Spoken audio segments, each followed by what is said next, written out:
Good morning, everybody. So I miss you all so much, and I want to read everybody a story, okay?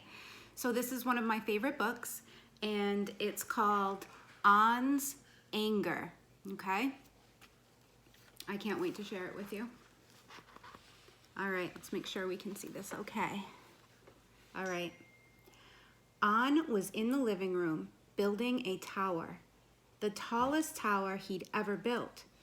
His grandfather was in the kitchen making dinner. You can see On building his tower of toys, of blocks. On, grandfather called out, "Dinner is ready." On added a yellow block and smiled.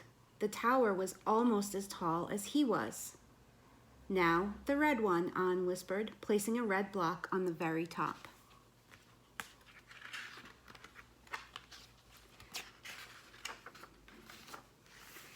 Grandfather came in from the kitchen. "What a wonderful tower." "It's not done yet," On told him. "Come sit down," Grandfather said. "You can play more after we eat." He set the plates on the table and returned to On, who was balancing a green block on top of the red one. "Put your blocks down now," said Grandfather. "Dinner is getting cold." I don't think On is listening very well. On wanted to keep playing. He opened his mouth to speak, but his bottom lip quivered and the words wouldn't come. On's eyes filled with tears and he started to cry. Grandfather tried to put his arm around On, but On pushed him away, knocking the tower over and sending the blocks flying. "Go away, I hate you," On shouted. "You're upset," said Grandfather. "Please go to your room and sit with your anger. I'll come in when you're calm and able to talk." Can't believe he said that. On ran to his room and leapt onto his bed. His cries grew so strong he could feel them all the way down in his belly. "How do I sit with my anger?" he wondered. "I'm so angry, angry, angry." "Finally," said a voice. "I was hoping you would notice me." On lifted his head and came face to face with a hairy, red creature.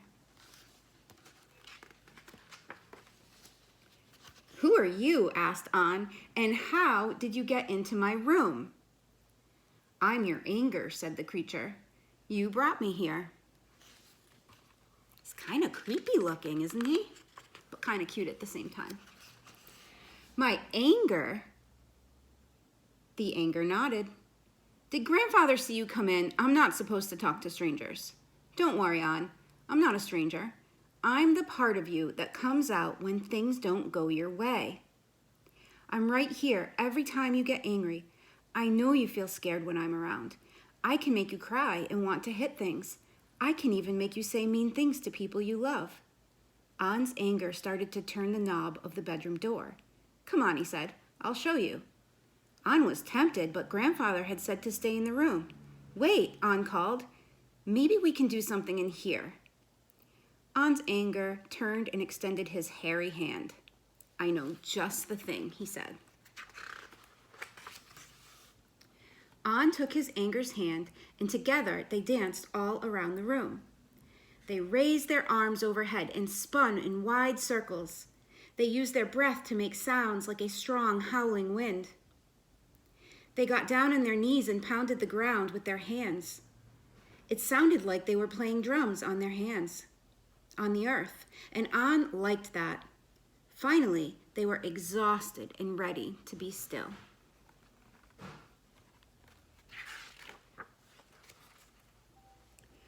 On and his anger sat together silently. They sat, they breathed in, they breathed out.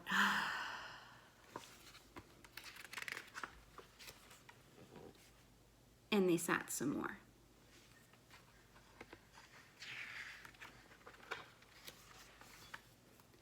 "I don't like to say mean things to people," said On.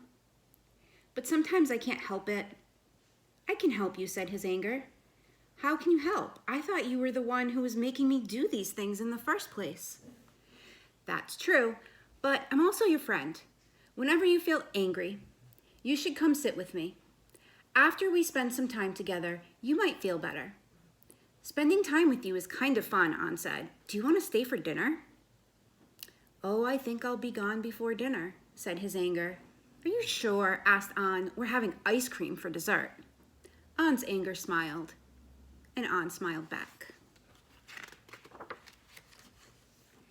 An was tired. He took a deep breath and let out a little sigh. And when he did, his anger became smaller. An and his anger continued to breathe together. With each in-breath, An's anger got a little bit smaller. And with each out-breath, An felt a little better. An heard a gentle tapping on his bedroom door. It was Grandfather. Grandfather and An sat together. I'm sorry I didn't listen, said An. I was really angry. I wanted to keep playing. Grandfather took An in his arms. Thank you for your kind words, he said.